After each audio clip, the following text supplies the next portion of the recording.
My second car ride with Eli was nothing like the first. We took my personal vehicle this time, though I took my badge and gun with me just to be safe. I knew it wasn't my first afflicted dream, but this one hit closer to home, and knowing something was out there doing this scared the shit out of me. When in the first instance I rode with Eli, he was completely silent. This time I couldn't shut him up. He rambled about his farm back home in Natchez, how the crops were just about ready to be harvested and that he planned to donate a lot of it to the local homeless shelter. He talked about his accomplishments at Northwestern and notable alums he had either taught or seen around campus, and how he completely distrusted dogs, much to my dislike, because as a kid he saw a pack of them surround and kill a rabbit. I'm telling ya, they didn't even eat the damn thing, just took turns biting and shaking it. It was horrible. I didn't mention to him that all he probably had to do was wave a stick at them and they'd run,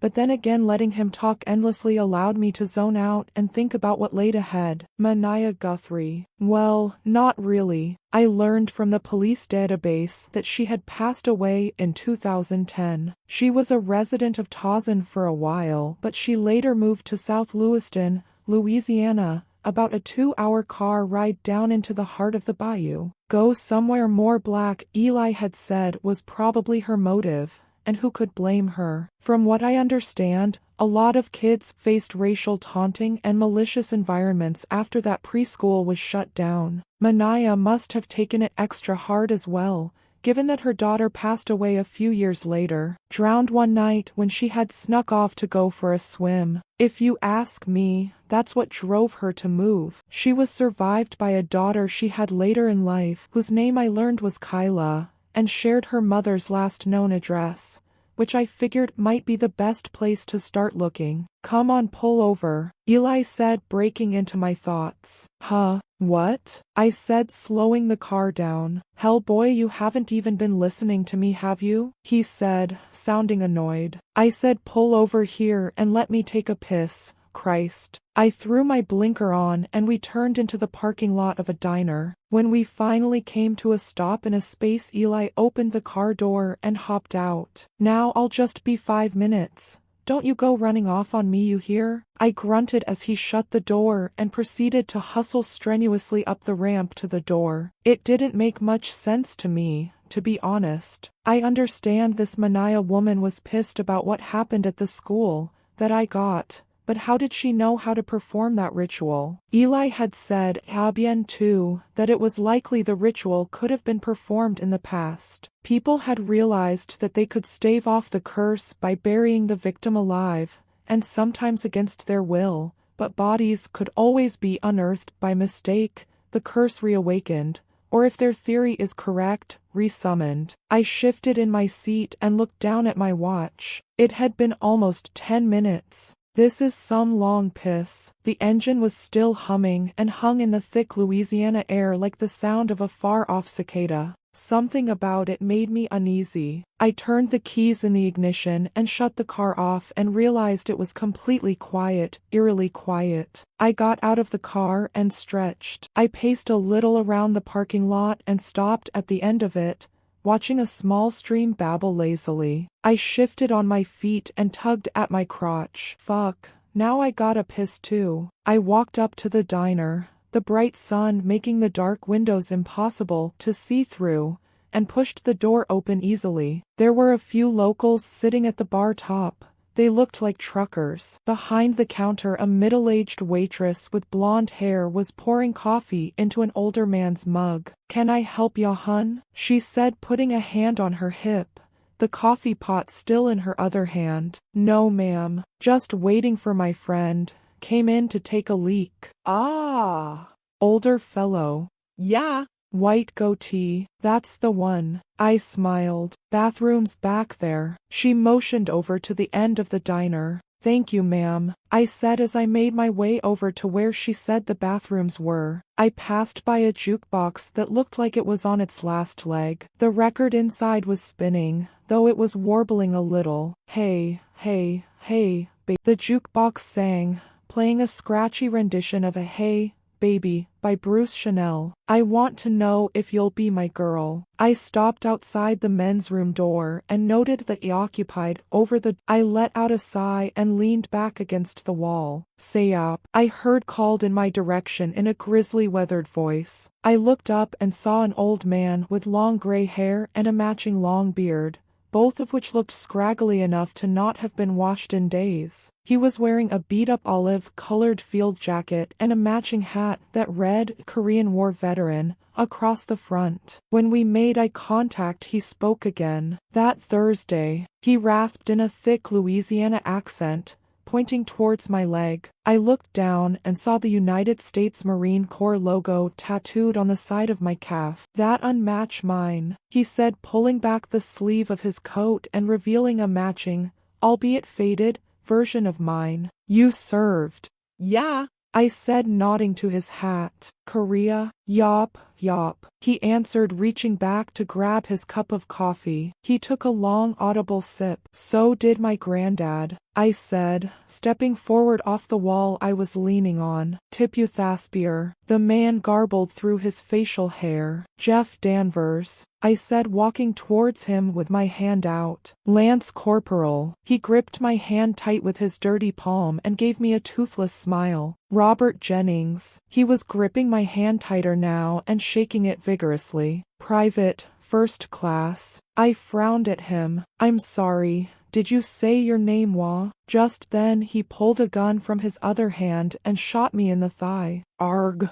I screamed, falling to the ground and clutching my leg. I heard the waitress gasp and the clamor of dining ware hit the floor as a few of the other patrons tried to run. This was followed by 2 more gunshots and a loud thud. Nobody move, the man said as I watched him pacing across the diner from the floor. Now, Robert, the waitress began in a shaken voice. Let's just talk about this. yeah. Shut up, he yelled, waving the gun. I watched as the other patrons ducked and held their heads. He was pacing slowly now past the bar. Yeah, dunno.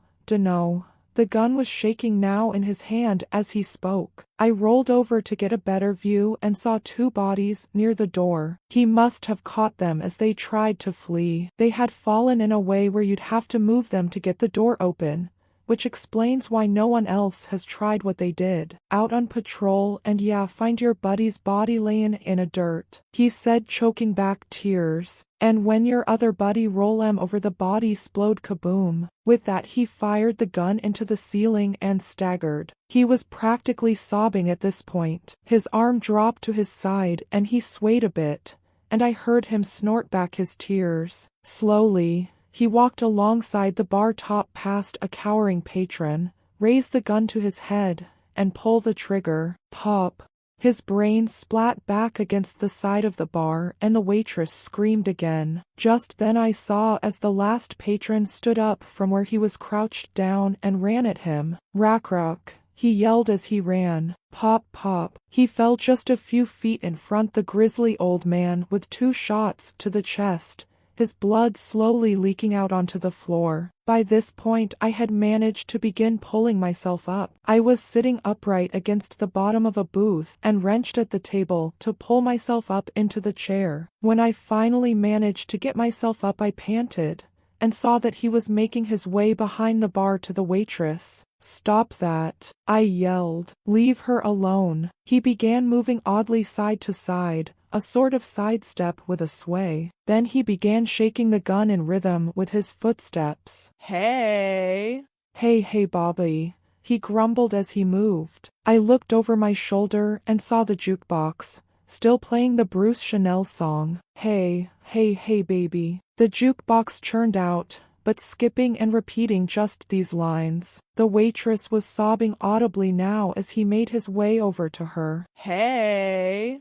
Hey, Bobby, he said, whipping the gun forward so it was pointed into her stomach. No, please, she began as he grabbed her hand and kept dancing. Hey, Bobby. She was sobbing hysterically, him just rocking her arm back and forth. hey. Hey, Bobby, he said again, and I heard the record needle finally catch and play the second half of the chorus. I wanna know.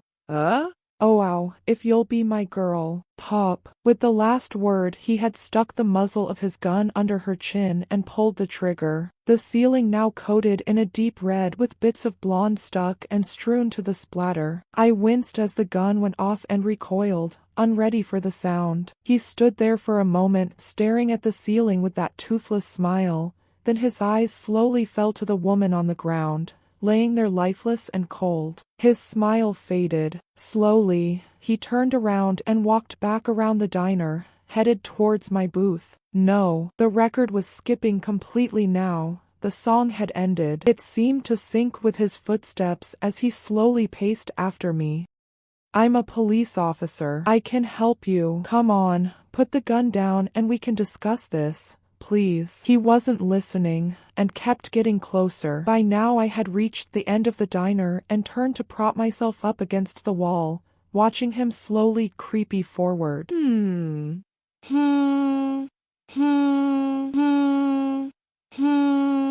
I heard him humming, and realized he was still mimicking the jukebox. His toe hit my foot and he stopped, standing by my feet, the gun hanging at his side like a weight. Please. Please, I have a wife and son, I pleaded. He smiled down at me again, then threw back his head and let out a long, almost cackling laugh. His head snapped down and I saw the clean-shaven face of Thomas Abien. Boo, he said in a voice so dark and deep it sounded almost fake, then shoved the muzzle of the revolver in his mouth and pulled the trigger. There was just enough time to see his head burst. Ubloo. I snapped awake to the sound of knuckles on the windshield. Hey. I looked over to the sound and saw Eli peering in through the passenger side window. Open up, it's hot as hell in hand basket out here.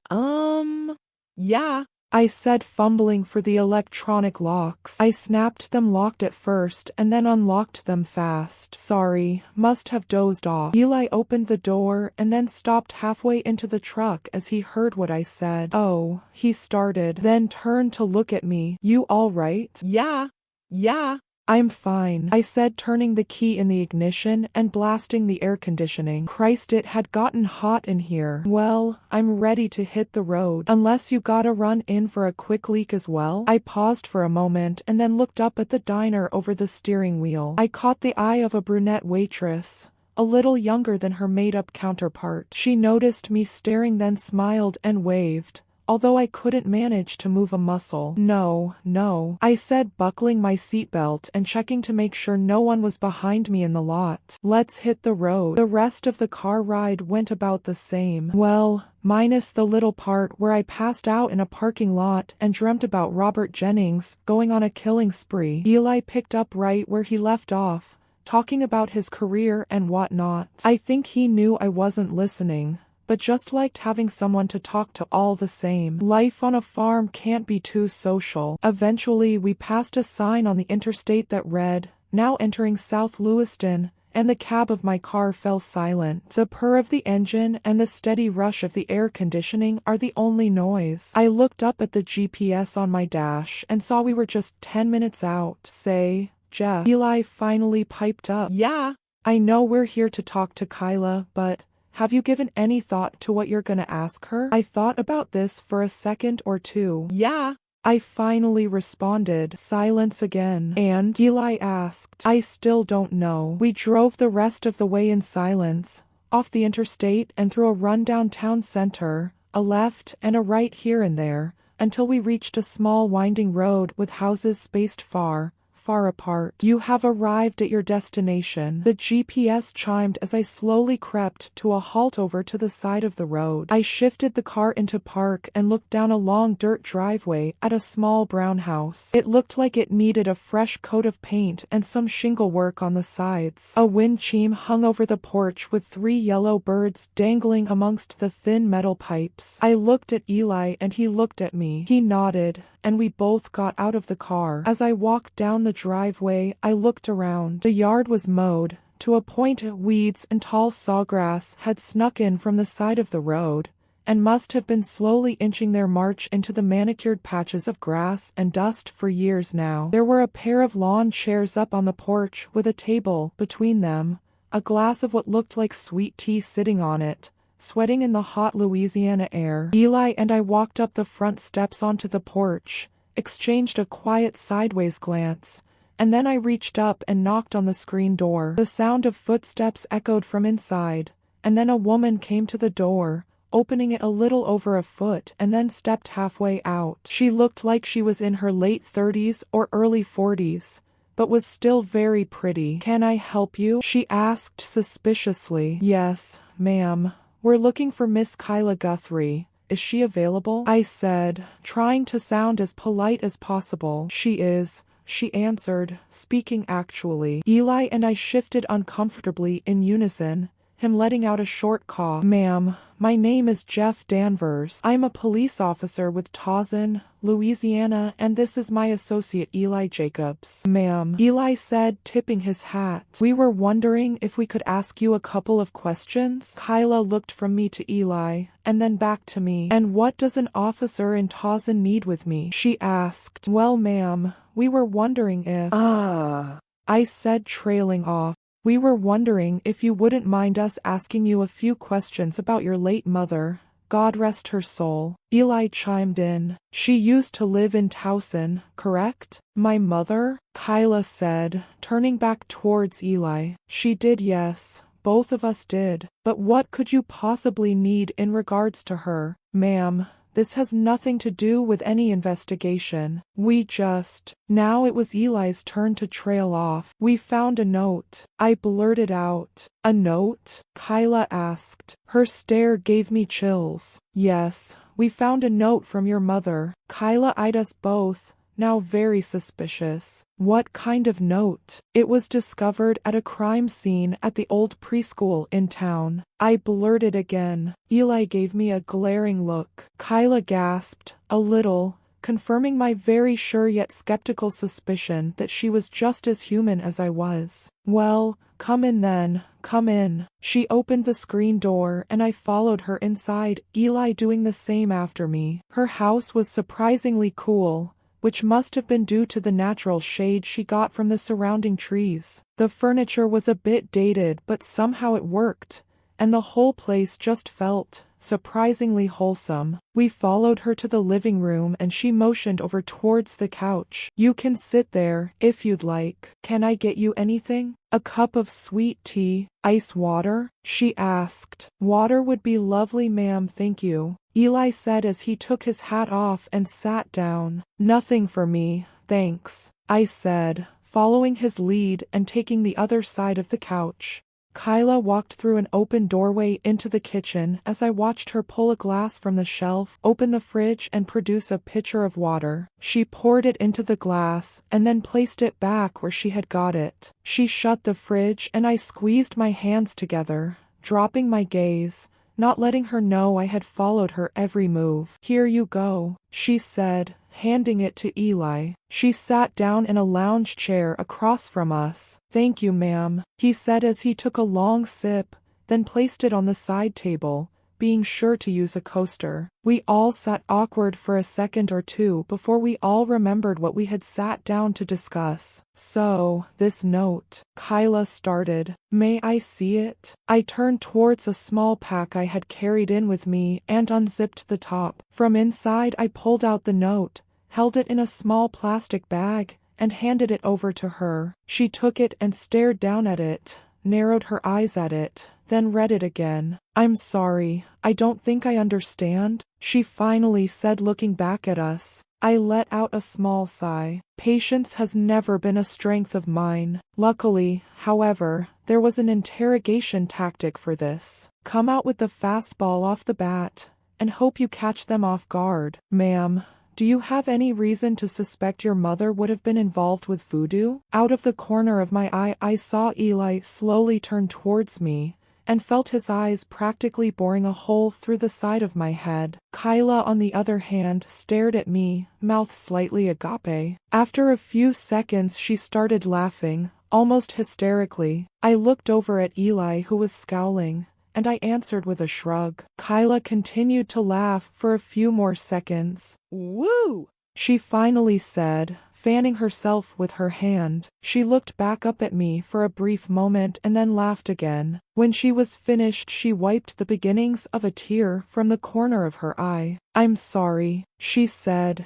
"It's just..." Another short laugh. "You see, my mother was a God-fearing woman," she said, finally composing herself. "Church every Sunday, prayers when you are bad, prayers for you when you are sick. If she even heard the word of voodoo, she would have set out to giving both of y'all a good whooping." She laughed a short bit again, and then sat back. "That's good to hear," I said, smiling. "It's just, this note. We think it may have been left at the site of what looks like a voodoo ritual, hidden beneath the floorboards of the old preschool." Kyla looked at me and her smile faded slightly. "Oh, you're serious?" she asked. I nodded, solemnly. "Well, since I took you through the ringer with that laughing fit, I may as well tell you." Eli and I both leaned in, attentively. "My mother, you see, she was pretty upset when they shut that school down," she said, reaching for a pack of cigarettes, taking one out and lighting it. She took a long drag and then exhaled. "Now, she may have loved Jesus, but she was fierce, like a lioness." Eli handed her an ashtray and she nodded back in thanks, placing it beside herself and knocking her cigarette on it. "See, when it came to me and my sis, she did anything for us. I mean, arguing with the teachers over our grades, making sure other kids were never bullying us, everything. She always wanted us to be treated with nothing but respect and for us to treat everyone else the same." She washed her cigarette again and then continued, "But when they closed that school down, well, that was the angriest my mother had ever been. Hell, she went off on me and my sis a few times even, just because she had so much rage from it." I edged closer, leaning over the small coffee table. "Now, bless her soul, my mother was definitely a saint," Kyla said, taking another drag. "But would she fake some voodoo mumbo-jumbo to scare people out of that school? Well, I have to say,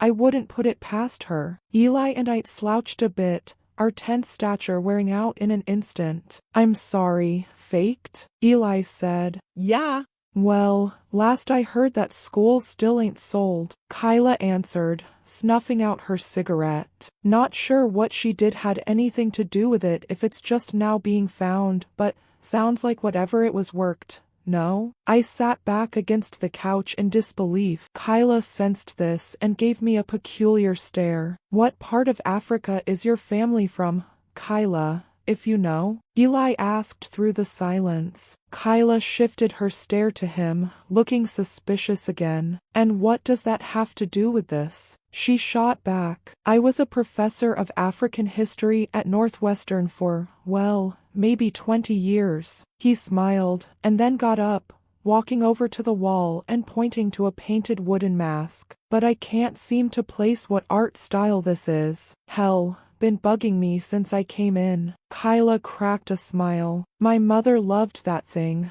I, on the other hand, always thought it was hideous," she said, getting up and walking over to stand with him, taking it off the wall. "Molly." She offered it to Eli, who took it with a smile and pushed his glasses up the bridge of his nose. "Molly. Ah. Beautiful architecture there," he said, turning the mask in his hands and inspecting it. "And would that be east or west?" "Well, east, I believe," she said, putting her hands into her back pockets, beginning to get uncomfortable. "Near the border of Algeria?" Eli asked, staring directly into her eyes. Yeah. "Actually, that's pretty much all I know," she said. I could tell she was starting to get uncomfortable. "And the tribe, specifically, it wouldn't be the Benuma, would it?" Kyla glanced over at me for just a second and then back to Eli. I'm sorry, but that's really all I know." Eli stared at her for a few more seconds and then smiled, looking back down at the mask in his hands. "Well, it's lovely all the same, thank you," he said, handing it back. She took it, giving Eli a skeptical look, and then placed it back on the wall. "Well, Jeff," Eli started, "I think that about does it." Yeah. "Sorts it nicely, I think. I say, standing up. Thank you for your hospitality and cooperation, ma'am. Of course, Kyla answered, gaining her composure. Let me show you out. She walked us to the door and we exchanged another thank you. Then Eli and I walked back up the driveway, the feel of her stare on our backs the whole way. We eventually reached the car, got in, and drove off for a minute or so in silence. Eli finally broke it when we got back onto the main roads. That mask was ancient. You're sure it wasn't fake? I responded. We drove for a bit longer in silence again. This time it was my turn to break it. So what now? Why don't we stop somewhere for lunch? Compare thoughts. Sure, I said, pulling into a deli that happened to be on the route. We ordered a sandwich and some chips and ate outside on a picnic table. Eli went over how he managed to determine the mask was authentic due to some sort of carving method the tribe was known for, and how the Binuma wandered around between the border of modern-day Algeria and Mali. We agreed that Kyla probably had no knowledge of her mother practicing voodoo, and if she did, she was a damn good actress. But by the time we had finished, Eli was firing on all cylinders. What do you say we grab a room somewhere so I can run through that book? I know it's a long shot, but they may have mentioned a mask in there somewhere, and I may have not known to look. I was getting a little frustrated. I don't know what I expected to gain today, but my lack of patience wasn't helping me find it. Yeah. Fine. We left the deli and stopped at a hotel in the center of town. It was a bit seedy, but hey, we're in the bayou. Eli sat down immediately and started flipping through the pages of the book, all the while writing what I think were translations or notes in a notebook to the side of it. I was starting to get really tired, and the decrepit mattress in the room was looking better and better. I shook the sleep from my eyes and finally managed to speak. I'm gonna go grab some coffee. You want some? Eli stopped and looked at me as if he forgot I was there. Yeah. Sounds all right. Milk 2 sugars if you can. I left the room and walked down to the lobby, where I couldn't find coffee. At this point I was tired, and needed to get out of that room, so I just kept walking. Eventually, I came upon a convenience store that had some. I opted for iced, as it was hot out and it was a long walk in hell. I was the one paying. It took me another 10 minutes or so to get back, and by the time I got there and opened the door, Eli was pacing around the room. Jeff, he yelled as soon as the door opened. Fuck, I wasn't ready for that. Here's your coffee, I said, handing it over. He took a iced. Good man. He set it down and started talking rapidly immediately. I found in the book, Jeff, I found. You're never gonna believe it. Exciting as it was, I was too tired for this. Slow down, man. Let me actually hear it. He gave me a sheepish look. Sorry. It's just, I read that the witch doctor, the one who cast the curse, see, he always wore a mask just like the one Kyla had on her wall. No shit, I said, stopping mid-sip. Eli nodded excitedly. Now, chances are slim it's the real deal, but it's mentioned in this book and elsewhere. Mind you that with voodoo, it's not total accuracy that validates relics, it's the intent. I digested this for a bit. The intent? Yeah. See, if someone made this, hoping to make a replica of what the witch doctor wore for whatever reason, and the original was destroyed, even though it's not a perfect copy, it would be honored as such, I said, thinking about the words as I said them. Exactly. Eli smiled. So someone, at some point in Kyla's family, made that mask, and her mother loved it. I sat there, digesting it all. So, what? She's a descendant of the witch doctor? I think she might be, Eli answered, sounding even more excited. I paused for a second. But I thought you said they were all killed. Eli stopped and thought for a second. Well, who's to say he didn't go on to father more children? Hell, his own wife was with child when she died, and voodoo priests were allowed to have lovers, more than one for that matter. This was a lot to take in. I sat back and thought it over as I drank my coffee. Okay, so she's a descendant. How does that help us? To me it seems like she has no idea what her mother did, if she even did anything. So what help is she? Eli sighed. You're not going to like this, he said. Like what? He came over and sat down on the bed next to me. There's a pretty rigid rule. with voodoo. He started fiddling his hands together. To reverse any curse, you simply reverse the ritual. I frowned at him, and then thought about it. Wait, are you suggesting we— Yes, Jeff. I'm saying we need to burn Kyla, the same way the witch doctor originally burnt the sacrificial totems. I gave Eli a burning scowl for a long time. Eli, we can't kill anybody. He looked back at me, confused. Jeff, her people summoned a spirit that's been killing other innocent people for thousands of years. Let's say, and this is a stretch mind you, that this mask you found is legit, okay? Still, Kyla is innocent. I can't just kill someone who's innocent. Eli stared down into his lap. Yeah.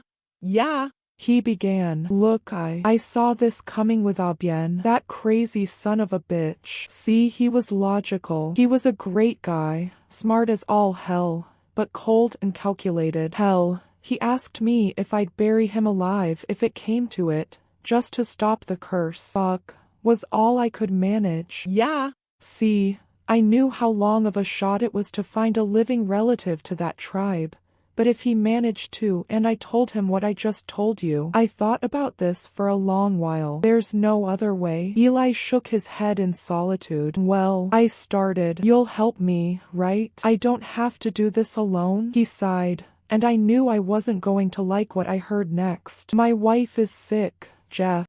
My heart sank. But Eli kept talking. She needs tending to, you see. I really shouldn't have been gone even this long, and I'm sure the nurse I hired out is sick of her by now. I thought about my own wife and son, back at home, wondered how they'd get along without me, when they knew I'd eventually succumbed to this thing. Go on, I said. Do you need a ride? No, it's all right, he said. Truth be told, I don't live too far. We're close enough to the Mississippi border. A cab should do just fine. He got up from the bed and began collecting his things, the ancient text among them. When he finally reached the door, he stopped and looked back at me. I'll be thinking of you, Jeff, he said, and with that he was gone. I waited until nightfall. My car was parked a ways down the road where Kyla lived, between her and her neighbor's house, which were conveniently almost a half-mile apart. I took a deep swig of the bottle of bourbon I had in my hand and winced off the strength of the liquor. Was I really going to do this? Was I going to burn an innocent woman just to save myself? I shook my head and tried not to think about it,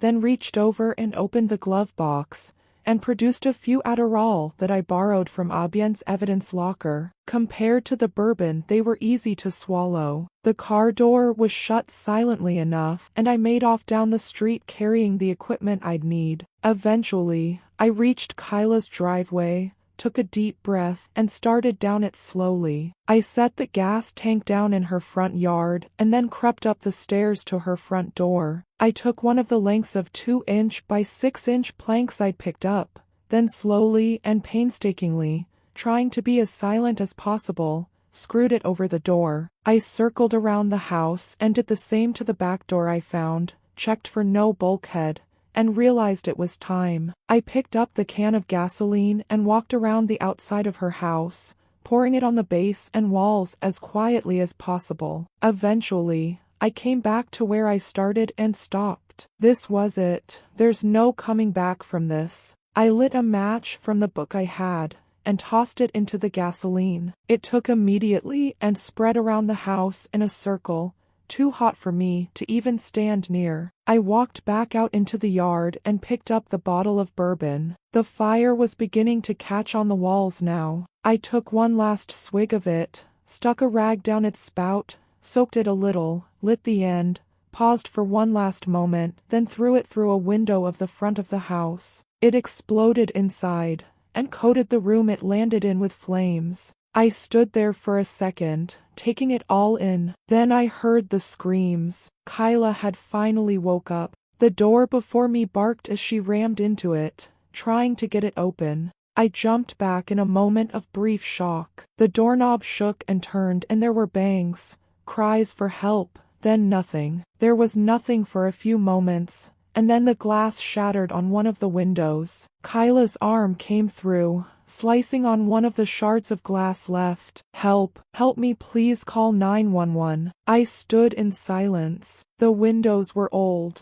I'd noticed them on my first trip here earlier today. So old, in fact, that they were 4 panes of glass separated by a thick wooden cross, which would need a good deal of force to break. Attempting this, however, would smash the glass surely, causing the escaping smoke near the window to be choking and unbearable. She was trapped. I stood long enough to hear the screaming stop, the house still ablaze, tossed in the cordless drill and empty gas can, then left. When I reached my car, I got in and sat down. I turned the key in the ignition and drove off. I've never known silence like I have in that moment. When I was a few miles away, what I considered a safe distance, I stopped on the side of the road, parked, and turned the car off. I sat there for a while. Minutes, hours. I don't know how long. Then I realized I didn't know why I was even waiting. What was I waiting for? Should there be a sign? Some sort of signal? How do I know what I did worked? I frowned and looked around the car. I didn't feel different. I was still tired, but I'd be damned if I was going to sleep right now. Is this it? I said aloud,